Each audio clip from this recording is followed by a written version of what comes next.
खुद भारत में। हो सकता है कि वो इस तथ्य को रेखांकित करने की कोशिश कर रही हो कि भारत पश्चिमी दुनिया की तुलना में अपने समाज को विकसित करने के मामले में बहुत पीछे है।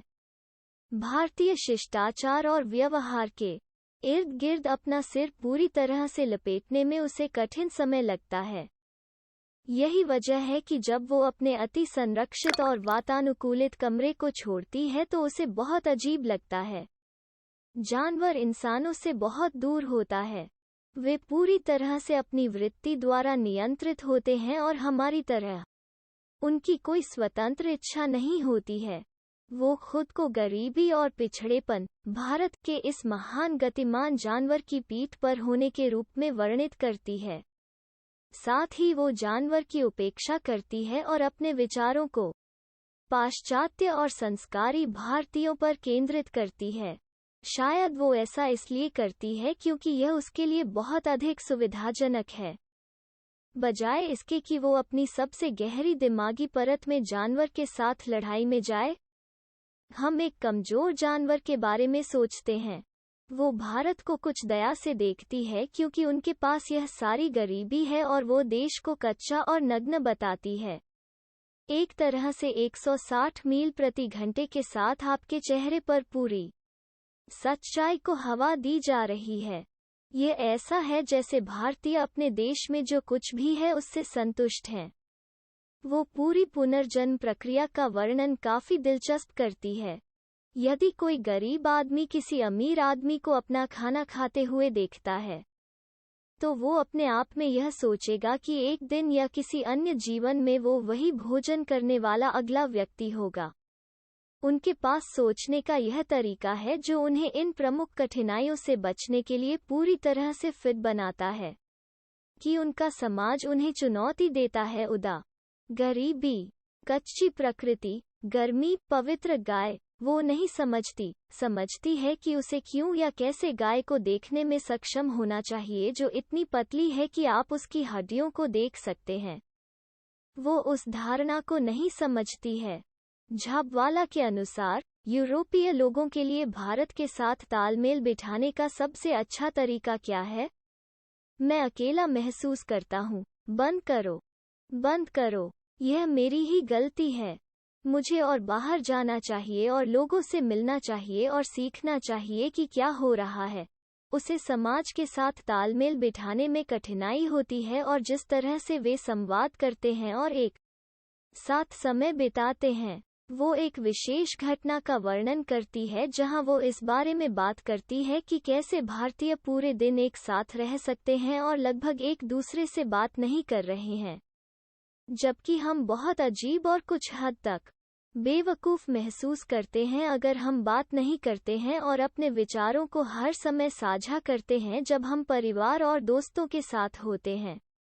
इन भारतीयों के साथ उसकी इतनी कम समानता है कि यह बहुत समझ में आता है कि वो अपने पर्दे के पीछे और अपने एयर कंडीशनर की ठंडी हवा के नीचे रहने की कोशिश करती है क्योंकि ऐसा लगता है कि उसके पास अपने परिवेश की आवश्यकता या इच्छा का अपर्याप्त स्तर है। भारतीय साथी जीव झाबवाला भारत के साथ मुकाबला करती है क्योंकि उसे जरूरत है। उसका परिवार और उसका पति भारत से बंधे हुए हैं, जो उसके रहने का एकमात्र वास्तविक कारण है। मेरे पति भारतीय हैं और मेरे बच्चे भी। मैं नहीं हूँ, और हर साल ऐसा कम होता है। यह कथन इस तथ्य को रेखांकित करता है कि वो भारत के साथ मुकाबला करने में सफल नहीं हो रही है। झाबवाला 2 प्रकार के भारतीयों और 2 प्रकार के यूरोपीय लोगों की चर्चा करता है। ये कौन से प्रकार हैं और उनमें से प्रत्येक से निपटने में उसे किस प्रकार की समस्याएं हैं? पुनर्जन्म में विश्वास के कारण भारतीय अपने भाग्य को स्वीकार करते हैं। यदि चीजें आपकी पसंद के अनुसार नहीं हैं, तो केवल एक चीज जो आप कर सकते हैं वो है उन्हें स्वीकार करना और अगली बार बेहतर जीवन की आशा करना।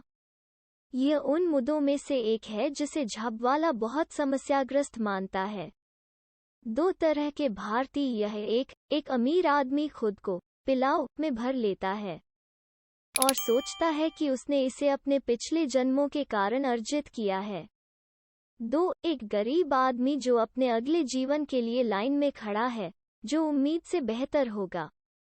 यदि आप पुनर्जन्म में विश्वास को स्वीकार नहीं करते हैं तो यह मार्ग आपके लिए खुला नहीं है। इसलिए झाबवाला के अनुसार भारतीयों को उनकी समस्याओं का उचित तरीके से सामना नहीं करना पड़ता है, केवल झूठी स्वीकृति। यूरोपीय लोगों के लिए 3 चरण हैं। 1. उद्धरण। जबरदस्त उत्साह, भारत के बारे में सब कुछ अद्भुत है। इस प्रकार का व्यक्ति अगले प्रकार में विकसित होता है। 2. उद्धरण। सब कुछ भारतीय इतना अद्भुत नहीं है, क्रम 3 की ओर विकसित होता है। 3. उद्धरण। भारत के बारे में सब कुछ घृणित है, उसका पाठ पढ़ने के बाद किसी को बुरा लग सकता है। भारत का वर्णन बहुत ही चित्रात्मक भाषा में किया जा रहा है जो मेरे पेट की सबसे खराब भावनाओं को सामने लाता है, खासकर जब वो ठंडे पहाड़ों और मानव खोपड़ी के हार के साथ अतिरंजित छवियों के बारे में बात करती है। एक अपने पेट के लिए बीमार महसूस करता है। हम सभी को लगता है कि हम भारत जैसी जगह पर नहीं रहेंगे। बहुत सारे मनुष्य हैं और उनके पास अधिक जनसंख्या और बाल श्रम के साथ बड़े मुद्दे हैं। उनकी संस्कृति हमसे इतनी अलग है कि हमारे लिए उनसे जुड़ना मुश्किल है। लेकिन उनके जीने के तरीके और धार्मिक विचारों के बहुत सारे दिलचस्प पहलू हैं। हम यहाँ डीके में सुरक्षित और स्वच्छ समाज में रहने के इतने आदी हैं कि हमारे लिए वहाँ रहने के बारे में सोचने की कोशिश करना भी भारी होगा। लेकिन मुझे लगता है कि कुछ लोगों के लिए बड़े बदलाव आकर्षक और भयानक हैं। वो वास्तव में गाय के प्रति भारतीयों के अच्छे स्पंदनों को महसूस करने की कोशिश करती है, लेकिन वो उस धारणा का सामना नहीं कर सकती। वो गाय को गाय के रूप में देखती है और उस बात के लिए और कुछ नहीं। दूसरे शब्दों में, वो किसी जानवर से कोई धार्मिक संबंध नहीं देख सकती है और उसे अपने दृष्टिकोण को खुद से दूर करने में कठिन समय लगता है। तो वो कुछ हद तक अहंकारी होने के रूप में सामने आती है। वो कहती है कि भारत धर्म की समृद्धि के लिए एक आदर्श स्थान है। हमें नहीं लगता कि उसे भारतीय होने की कोशिश भी करनी चाहिए। आपको कुछ ऐसा बनने का प्रयास नहीं करना चाहिए जो आप नहीं हैं। हम इसे अपने आसपास हर समय देखते हैं। युवा लोग सेलेब्स की तरह बनने की कोशिश करते हैं लेकिन लगभग हर बार असफल होते हैं। सांस्कृतिक परिवर्तनों के संदर्भ में यह अत्यधिक महत्वपूर्ण है कि आप कम से कम उस वातावरण के अनुकूल होने का प्रयास करें जिसमें आप रहते हैं, ताकि आप अपने साथी प्राणियों और संस्कृति के साथ संतुलन में रह सकें। वो भारतीय समाज और उनके होने के तरीके के प्रति इतनी नकारात्मक और खट्टी लगती है कि हमें ऐसा लगता है कि उनका होना या भारतीय होने की कोशिश करना असंभव है। दुख की बात यह है कि वो अपने छोटे से बंद कमरे में खुद को बंद कर लेती है और यह लगभग ऐसा है जैसे कि जब वो पर्दों को खींचती है तो सूरज की रोशनी भी नहीं आती है। हमें लगता है कि वो संस्कृति की थकान है। यहाँ तक उसके दिमाग में छोटी छोटी झुंझलाहट भी उड़ जाती है और जब आप पाठ को पढ़ते हैं तो वो और भी अधिक भड़क जाती है।